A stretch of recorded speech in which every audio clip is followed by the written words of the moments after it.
Rocking star Yash ಅವರ ಅಭಿಮಾನಿಗಳು ಬಹಳ ದಿನಗಳಿಂದ ಕಾಯುತ್ತಿದ್ದ ಟ್ಯಾಕ್ಸಿಕ್ ಚಿತ್ರದ ಬಗ್ಗೆ ಇಂದು ದೊಡ್ಡ ಅಪ್ಡೇಟ್ ಸಮೇತ ಹೊರಬಿದ್ದಿದೆ.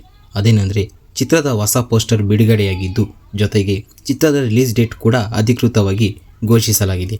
ಈ ಹೊಸ ಪೋಸ್ಟರ್ನಲ್ಲಿ ಏನಿದೆ, ಚಿತ್ರದ ಕತೆ ಯಾವ ರೀತಿ ರಿಯಾಗಿರ್ಬೋದು ಮತ್ತು ಅಭಿಮಾನಿಗಳು ಯಾಕೆ ಇಷ್ಟು ಉತ್ಸಾಹಕರಾಗಿದ್ದಾರೆ ಈ ಮೂವಿಗೆ, ಎಲ್ಲ ಮಾಹಿತಿಯನ್ನು ಈ ವಿಡಿಯೋದಲ್ಲಿ ಡೀಟೇಲ್ ಆಗಿ ನೋಡೋಣ ಸ್ನೇಹಿತರೆ.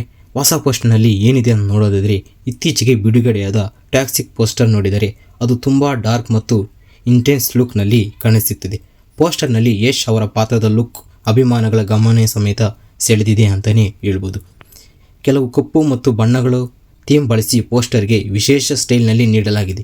ಯಶ್ ಅವರ ಕಣ್ಣಿನ ನೋಟ, ಬಾಡಿ ಲ್ಯಾಂಗ್ವೇಜ್ ಮತ್ತು ಪೋಸ್ಟರ್ನ ಬ್ಯಾಕ್ಗ್ರೌಂಡ್ ಚಿತ್ರದಲ್ಲಿ ಕತೆ ತುಂಬ ಗಂಭೀರ ಹಾಗೂ ಆ್ಯಕ್ಷನಿಂದ ಕೂಡಿರ್ಬೋದು ಎಂದ ಸುಳಿವು ಸಮೇತ ನಾವು ನೀಡ್ಬೋದು. ಪೋಸ್ಟರ್ನಲ್ಲಿ ಕಾಣುವ ಆನರ್ ದ ಫಾದರ್ ಎಂಬ ಟ್ಯಾಗ್ಲೈನ್ ಕೂಡ ಅಭಿಮಾನಿಗಳಲ್ಲಿ ಕುತೂಹಲ ಸಮೇತ ಈಗ ಮೂಡಿಸಿದೆ. ಇಂದು ತಂದೆ ಮಗನ ಸಂಬಂಧ ಅಥವಾ ಕುಟುಂಬದ ಹಿನ್ನೆಲೆ ಕಥೆಯಾಗಿರಬಹುದು ಎಂಬ ಚರ್ಚೆ ಸಮೇತ ಆಗಿದೆ. ಯಾಕಂದರೆ ಮೇನಾಗಿ ಇವತ್ತು ಫಾದರ್ಸ್ ಡೇನೇ ಈ ಪೋಸ್ಟರ್ ಬಿಟ್ಟು ಅಫಿಷಿಯಲಾಗಿ ಡೇಟ್ ಸಮೇತ ಕನ್ಫರ್ಮ್ ಆಗಿದೆ. ಸ್ನೇಹಿತರೆ, ಇತ್ತೀಚಿನ ಬಹಳ ದಿನಗಳಿಂದ ಸಮೇತ ಟ್ಯಾಕ್ಸಿಕ್ಕು ಒಂಥರ ಪೋಸ್ಟ್ಪೋನ್ ಆಗ್ತಾ ಬರ್ತಾ ಇತ್ತು. ಆದರೆ ಜನಗಳಿಗೆ ಸ್ವಲ್ಪ ಕ್ರೇಜ್ ಕಮ್ಮಿ ಆಗ್ತೈತೆ. ಮತ್ತು ಈ ಪೋಸ್ಟರಿಂದ ಅದು ಇವತ್ತು ಫಾದರ್ಸ್ ಡೇ ದಿನವೇ ಆ ಟ್ಯಾಗ್ಲೈನ್ ಹಾಕಿ ಬಿಟ್ಟಿರೋದ್ರಿಂದ ಮೋಸ್ಟ್ಲಿ ಇನ್ನೂ ಒಂಥರ ಫ್ಯಾನ್ಸಲ್ಲೆಲ್ಲ ಇನ್ನೂ ಒಳ್ಳೆ ಐಪ್ ಸಮೇತ ಇರ್ಬೋದು ಅಂತಲೇ ಹೇಳ್ಬೋದು. ನಾವು ಏನು ವಿಶೇಷತೆ ನೋಡ್ಬೋದಾದರೆ, ಅವರು ಯಶ್ ಅವರ KGF ಚಿತ್ರದ ಭಾರಿ ಯಶಸ್ವಿನ ನಂತರ ಯಶ್ ಅವರ ಆಯ್ಕೆ ಮಾಡಿಕೊಂಡಿರೋದು ಮೊದಲ ದೊಡ್ಡ ಸಿನಿಮಾ ಅಂದರೆ ಇದೆ. KGF 2 ಆದಮೇಲೆ ಯಾವ ರೀತಿ ಸೆನ್ಸೇಷನಲ್ ಹಿಟ್ಟಾಗಿ ಎಲ್ಲರಿಗೂ ನಮ್ಮ ಕನ್ನಡ ಚಿತ್ರರಂಗದ ಹೆಮ್ಮೆ ಸಿನಿಮಾವಾಗಿ ಯಾವ ರೀತಿ ಬಂತು, ಅದಕ್ಕಾಗಿ ಅದಾದಮೇಲೆ ಯಾವ ಸಿನಿಮಾ ಸಮೇತ ಯಶ್ ಅವರು ಮಾಡಿಲ್ಲ. ಈ ಚಿತ್ರದ ಮೇಲೆ ಅದನ್ನೆಷ್ಟು ಮೂವಿನೇ ಇದು. ಅದಕ್ಕೆ ಬಹಳ ನಿರೀಕ್ಷೆಗಳು ಸಮೇತ ಈ ಮಟ್ಟದಲ್ಲಿವೆ. ಇನ್ನು ಟ್ಯಾಕ್ಸಿ ಚಿತ್ರವನ್ನು ಖ್ಯಾತ ನಿರ್ದೇಶಕರಾದ ಗೀತು ಮೋಹನ್ ದಾಸ್ ಅವರು ನಿರ್ದೇಶಿಸುತ್ತಾರೆ. ಈ ಮೂವಿನ ಅವರು ವಿಭಿನ್ನ ಕಥೆಗಳನ್ನು ತೆಗೆಯುವ ಮತ್ತು ನಿರ್ದೇಶಕರಾಗಿ ಹೆಸರುವಾಸಿಯ ಸಮೇತ ಅವರು ಆಗಿದ್ದಾರೆ. ಮತ್ತು ಕೆಲವು ಪೋಸ್ಟರ್ಗಳು ಸಮೇತ ಕೆಲವರು ಹೇಳ್ಬೋದಾದರೆ ಗೀತು ಮೋಹನ್ ದಾಸ್ ಇಲ್ದಿದ್ರೇ ಹಂಗೆ ತೆಗಿತಾವ್ರೆ ಅಂತ ಹೇಳ್ಬೋದು ಅಂತ ಕೆಲವು ಸಾಮಾಜಿಕ ಜಾಲತಾಣಗಳು ಹೇಳ್ತಾವ್ರೆ. ಇನ್ನು ಈ ಸಿನಿಮಾ ಕೇವಲ ಕನ್ನಡ ಭಾಷೆಯಲ್ಲೇ ಅಲ್ಲ, ಭಾರತ ಅನೇಕ ಭಾಷೆಗಳಲ್ಲಿ ಸಮೇತ ಅಂತಾರಾಷ್ಟ್ರೀಯ ಮಟ್ಟದಲ್ಲೂ ಸಮೇತ ಬಿಡುಗಡೆಯಾಗಿದೆ. ಇದು ಪ್ಯಾನ್ ಇಂಡಿಯಾ ಅಲ್ಲ, ಪ್ಯಾನ್ ವರ್ಲ್ಡ್ ಮೂವಿ. ಎಲ್ಲ ಬೇರೆ ಕಡೆ ಎಲ್ಲ ಮೊನ್ನೆ ನೋಡಿದ್ರೆ ವಾರದಿಂದ ಸ್ವಲ್ಪ ನಿಲ್ಲಿಸಿದ್ರು, ಮತ್ತು ಈಗ ಫಿಕ್ಸ್ ಮಾಡಿದ್ದಾರೆ ಡೇಟು. ಇನ್ನೊಂದು ಸತಿ ಪೋಸ್ಟ್ಪೋನ್ ಆದರೆ ಸ್ವಲ್ಪ ಐಪ್ ಕಮ್ಮಿ ಆಗ್ಬೋದು, ಆದರೆ ಪರವಾಗಿಲ್ಲ. ಆ ರೇಂಜಲ್ಲಿ ಆ ಮೂವಿಗೆ ಕಾಯಿದ್ರೆ ತಪ್ಪೇ ಇಲ್ಲ. ಆ ಲೆವೆಲಲ್ಲಿ ಇದೆ ಒಂದೊಂದು ಪೋಸ್ಟರು, ಆ ಬ್ಯಾಕ್ಗ್ರೌಂಡು, ಆ ಗ್ಲಿಮ್ಸು, ಬಾಬಾ ನೆಕ್ಸ್ಟ್ ಲೆವೆಲಲ್ಲಿ ಇದೆ ಅಂತಲೇ ಹೇಳ್ಬೋದು ಸ್ನೇಹಿತರೆ. ಇನ್ನು ಕತೆ ಏನಿರ್ಬೋದು ನಾವು ನೋಡೋದಾದರೆ, ಚಿತ್ರತಂಡ ಇನ್ನೂ ಸಂಪೂರ್ಣವಾಗಿ ಯಾವುದೇ ಕಥೆಯನ್ನು ಬಹಿರಂಗಪಡಿಸಿಲ್ಲ. ಆದರೆ ಹೊರಬಂದಿರೋ ಮಾಹಿತಿ ಪ್ರಕಾರ ನಾವು ನೋಡೋದಾದರೆ ಒಂಥರ ಆ್ಯಕ್ಷನ್ ಮತ್ತು ಡ್ರಾಮಾ ಒಂಥರ ಮಿಕ್ಸ್ ಆಗಿ ಕತೆ ಇರ್ಬೋದು. ಇವತ್ತು ನೋಡಿದ್ರೆ ಫಾದರ್ಸ್ ಡೇ ಬೇರೆ, ಇನ್ನು ಫಾದರ್ಗೂ ರಾಯ್ಗೂ ಮತ್ತು ಫಾದರ್ಸ್ಗೂ ಏನಾದರೂ ಯಶ್ ಅವ್ರಿಗೂ ಏನೋ ಲಿಂಕ್ ಇರ್ಬೋದು, ಎಮೋಷನ್ ಸಮೇತ ಏನಾರು ಇರ್ಬೋದು ಅಂತ ಅನಿಸ್ತೈತೆ. ಯಾಕಂದರೆ ಫಾದರ್ಸ್ ಡೇನೇ ಇವತ್ತು ಬಿಟ್ಟಿದ್ದಾರೆ ಪೋಸ್ಟರ್ ಸಮೇತ. ಅದು ಫಾದರ್ಸ್ ಡೇನಲ್ಲಿ ಗ್ಲಿಮ್ಸ್ ಸಮೇತ ಒಂದು ಪೋಸ್ಟರು ಅದೇ ರೀತಿ ಇದೆ. ಮೋಸ್ಟ್ಲಿ ಅದಕ್ಕೂ ಇದಕ್ಕೆ ಸಂಬಂಧ ಇರ್ಬೋದು.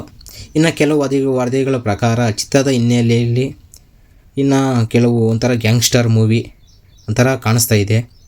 ಇನ್ನು ಅಧಿಕೃತವಾಗಿ ನಾವು ಟ್ರೈಲರ್ ಬರೋ ಗಂಟೆ ಯಾರು ಹೇಳೋಕ್ಕಾಗಲ್ಲ. ಟ್ರೈಲರ್ ಬಂದಮೇಲೆ ಯಾವ ಥರ ಮೂವಿ ಇರ್ಬೋದು ಇನ್ನೆಲ್ಲರಿಗೂ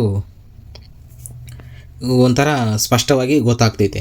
ಇನ್ನೊಂದು ಮೇಯ್ನಾಗಿ ಅಂದರೆ ಯಶ್ ಅವರು ಡಬಲ್ ರೋಲ್ ಮಾಡ್ತಾರ ಅಂತ ಕೆಲವರು ಸೋಷಿಯಲ್ ಮೀಡಿಯಾದಲ್ಲದೆ ಹರಿದಾಡ್ತಿರೋ ಪ್ರಕಾರ ಈ ಚಿತ್ರದಲ್ಲಿ ಯಶ್ ಅವರು ವಿಭಿನ್ನ ಪಾತ್ರಗಳಲ್ಲಿ ಕಾಣಿಸ್ಕೊಳ್ಬೋದು ಎಂಬ ಮಾತುಕತೆ ಕೇಳಿ ಬರ್ತಾ ಇದೆ. ಆದರೆ ಈ ಬಗ್ಗೆ ಚಿತ್ರತಂಡ ಇನ್ನೂ ಚಿತ್ರೀಕರಣರು ಅಧಿಕೃತವಾಗಿ ಆಗಿಲ್ಲ. ಆದರೆ ಪೋಸ್ಟರ್ಗಳು ಮತ್ತು ಲುಕ್ಕುಗಳು ಆದರೆ ನೋಡೋದಾದರೆ ಡಬಲ್ ರೋಲ್ ಅಂತ ಎಲ್ಲ ಕಡೆ ಕಾಣಿಸ್ತಾ ಇದೆ ಪೋಸ್ಟರ್ಗಳಲ್ಲಿ ನೋಡಿದ್ರೆ ಸ್ನೇಹಿತರೆ. ಇನ್ನು ಈ ಮೇಯ್ನಾಗಿ ನಾವು ನೋಡೋದಾದರೆ ಅಧಿಕೃತವಾಗಿ ಮೂವಿ 2026 ಆಗಸ್ಟ್ 26ರಂದು ವಿಶ್ವದಾದ್ಯಂತ ಎಲ್ಲ ಕಡೆ ಬಿಡುಗಡೆ ಆಗ್ತಾ ಇದೆ. ಇದು ಕನ್ಫರ್ಮ್ ಫಿಕ್ಸ್ ಆಗೈತೆ. ಇನ್ನು ಮೋಸ್ಟ್ಲಿ ಇನ್ನು ಪೋಸ್ಟ್ಪೋನ್ ಆಗಲ್ಲ ಚಾನ್ಸ್ ಇಲ್ಲ. ಇನ್ನು ಆದರೆ ಸ್ವಲ್ಪ ಕ್ರೇಜ್ ಕಮ್ಮಿ ಆಗೋಗ್ಬೋದು, ಮೋಸ್ಟ್ಲಿ ಆಗಲ್ಲ. ಯಶ್ ಬಾಸ್ ಅವರು ಇನ್ನು ಮೂವಿ ಇನ್ನು ಫಿಕ್ಸ್ ಆಗೋಯ್ತು, ಆಗಸ್ಟ್ 26ಕ್ಕೆ ವಿಶ್ವಾಗೋಯ್ತು. ಇವತ್ತಿನ ಅಪ್ಡೇಟ್ ಅದು. ಈ ಘೋಷಣೆ ನಂತರ ಸಾಮಾಜಿಕ ಜಾಲತಾಣಗಳೆಲ್ಲ ಟಾಕ್ಸಿಕ್ಕು ಯಶ್ ಬಗ್ಗೆ ಅವರೆಲ್ಲ ಫುಲ್ಲು ಅದೇ ಕಡೆ ಇದು ಫುಲ್ಲು ಓಡ್ತಾ ಇದೆ. ಹೊಸ ಪೋಸ್ಟರ್ ಸಮೇತ ಇವತ್ತೇ ಬಿಡುಗಡೆ ಆಗಿದೆ, ಅದು ಫಾದರ್ಸ್ ಡೇ ದಿವಸನೇ. ಇನ್ನು ಅದೇ ಮೇಯ್ನಾಗಿ 26ರಂದು ಅದು ಎಲ್ಲ ಸಾಮಾನ್ಯವಾಗಿ ಎಲ್ಲರೂ ಶುಕ್ರವಾರ ಎಲ್ಲ ಡೇಟ್ಗಳೆಲ್ಲ ಶುಕ್ರವಾರ ಬಿಡುಗಡೆ ಮಾಡ್ತಾರೆ. ಎಲ್ಲ ಬಿಡುಗಡೆ ಎಲ್ಲ ಕಡೆ ಎಲ್ಲ ಚಿತ್ರಗಳು ಶುಕ್ರವಾರ ಬಿಡುಗಡೆ ಮಾಡೋದು. ಆದರೆ ನಮ್ಮ ಟ್ಯಾಕ್ಸಿಗೆ ಮಾತ್ರ ಬುಧವಾರ ಆಗ್ತಾಯಿದೆ. ಯಾಕಂದರೆ ಆ ವೀಕಲ್ಲಿ ಎಲ್ಲ ಫುಲ್ ಫೆಸ್ಟಿವಲ್ಸ್ ಇದೆ, ವರಲಕ್ಷ್ಮಿ ಹಬ್ಬ, ಓಣಮ್, ರಾಖಿ ಹಬ್ಬ ಒಂಥರ, ಮತ್ತು ವೀಕೆಂಡು ಬುಧವಾರ, ಗುರುವಾರ, ಶುಕ್ರವಾರ ಹಂಗೆ ವೀಕೆಂಡು, ಶನಿವಾರ ಭಾನುವಾರ 2 ವೀಕೆಂಡ್ ಇದ್ದಾವೆ. ಅದರಿಂದ ಫುಲ್ಲು ಹಬ್ಬನೇ ಅಂತಲೇ ಹೇಳ್ಬೋದು ಮೂವಿ ಲವರ್ಸ್ಗೆ ಎಲ್ಲ. ಅದು ನಮ್ಮ ಕನ್ನಡ ಚಿತ್ರ, ನಮ್ಮ ಹೆಮ್ಮೆಯ ಚಿತ್ರವಾದ ಟ್ಯಾಕ್ಸಿಕ್ ಮೂವಿ ಸಮೇತ ಅದೆಲ್ಲ ನಾವು ಪ್ರೋತ್ಸಾಹ, ನಮ್ಮ ಕನ್ನಡ ಚಿತ್ರರಂಗಗಳು ಇಂಥ ಮೂವಿಗಳು ಬರಬೇಕು, ನಮ್ಮ ಚಿತ್ರರಂಗ ಏನು ಅಂತ ಎಲ್ಲರಿಗೂ ಇನ್ನೂ ಗೊತ್ತಾಗಬೇಕು. ಕನ್ನಡ ಇಂಡಸ್ಟ್ರಿ ಅಂದರೆ ಅದು ನೆಕ್ಸ್ಟ್ ಲೆವೆಲಲ್ಲಿ ಹೋಗ್ತೈತೆ. ಅದಂತೂ ಈ ಮೂವಿಯಿಂದ ಇನ್ನೊಂದು ಮಟ್ಟಕ್ಕೆ ಹೋಗ್ಬೋದು. ಅದು ಮೇಯ್ನಾಗಿ ಅಫಿಷಿಯಲಾಗಿ ಇವತ್ತು ಮೇಯ್ನಾಗಿ ನ್ಯೂಸ್ ಏನಂದರೆ ಡೇಟು ಫಿಕ್ಸ್ ಆಗಿದೆ ಅಂತ, ಆಗಸ್ಟಾಗ ಫಿಕ್ಸ್ ಆಗಿದೆ ಅಂತ. ನಾವು ಇನ್ನು ಡಬಲ್ ರೋಲು ಎಲ್ಲ ನಾವು ನೆಕ್ಸ್ಟ್ ಏನು ಅಪ್ಡೇಟಲ್ಲಿ ಹಾಕ್ಬೋದು. ಇನ್ನು ಮೋಸ್ಟ್ಲಿ ಪೋಸ್ಟ್ಪೋನ್ ಆಗೋಲ್ಲ. ಇನ್ನು ಪೋಸ್ಟ್ಪೋನ್ ಆದರೂ ಸ್ವಲ್ಪ ಇನ್ನು ಕ್ರೇಜ್ ಕಮ್ಮಿ ಆಗ್ಬೋದು. 26ನೇ ತಾರೀಕು ಆಗಸ್ಟಾಗ ಅದು ಫಿಕ್ಸು. ಇವತ್ತು ಫಾದರ್ಸ್ ಡೇ ದಿವಸ ಮೋಸ್ಟ್ಲಿ ಇಂಡಿಯನ್ ಫಾದರ್ಸ್ಗೂ ಸಣ್ಣಗೂ ಏನಾದರೂ ಎಮೋಷನ್ಸ್ ಇರ್ಬೋದು, ಅದ್ರ ಮೇಲೆ ಸ್ಟೋರಿ ಇರ್ಬೋದು ಅನಿಸ್ತಾ ಐತೆ. ಇನ್ನು ಎಷ್ಟೋ ಲಕ್ಷಾಂತರ ಅಭಿಮಾನಿಗಳು ಸಮೇತ ವೆಯ್ಟಿಂಗ್ ಆಗಿದ್ದಾರೆ. ಇನ್ನು ಯಾಕಂದರೆ KGF ನಂತರ ಇಷ್ಟು ದೊಡ್ಡ ಮೂವಿ ನೆಕ್ಸ್ಟ್ ಮೂವಿನೇ ಇದಾಗಿದೆಯಿಂದ ನಾವು ವೆಯ್ಟ್ ಮಾಡೋದ್ರಲ್ಲಿ ಇದೇ ಇಲ್ಲ. ಸ್ನೇಹಿತರೆ, ಒಟ್ಟಾರೆ ಹೇಳೋದಾದರೆ ಟ್ಯಾಕ್ಸಿಕ್ ಚಿತ್ರ ಹೊಸ ಪೋಸ್ಟರ್ ಅಭಿಮಾನಿಗಳ ಕುತೂಹಲವನ್ನು ಇನ್ನಷ್ಟು ಹೆಚ್ಚಿಸಿದೆ. ಒಂಥರ ಹೊಸ ಲುಕ್ಕಲ್ಲ ಅದರಿಂದ. ಈ ಎಲ್ಲರೂ ಯಾರ್ಯಾರು ಸ್ನೇಹಿತರೆ, ನೀವು ಯಶ್ ಬಾಸ್ ಫ್ಯಾನ್ಸ್ ಆಗಲಿ, ಕನ್ನಡ ಚಿತ್ರರಂಗ ಸಿನಿಮಾಗೆ ಫ್ಯಾನ್ಸ್ ಆಗಲಿ, ಯಾರ್ಯಾರು ಟ್ಯಾಕ್ಸಿಕ್ ಮೂವಿಗೆ ವೆಯ್ಟ್ ಮಾಡ್ತಾಯಿದ್ದೀರಾ ಎಲ್ಲ ಒಂದು ಕಮೆಂಟಲ್ಲಿ ಹಾಕಿ. ಮತ್ತು ಈ ವಿಡಿಯೋ ಇಷ್ಟ ಆದರೆ ಒಂದು ಲೈಕ್ ಕೊಡಿ.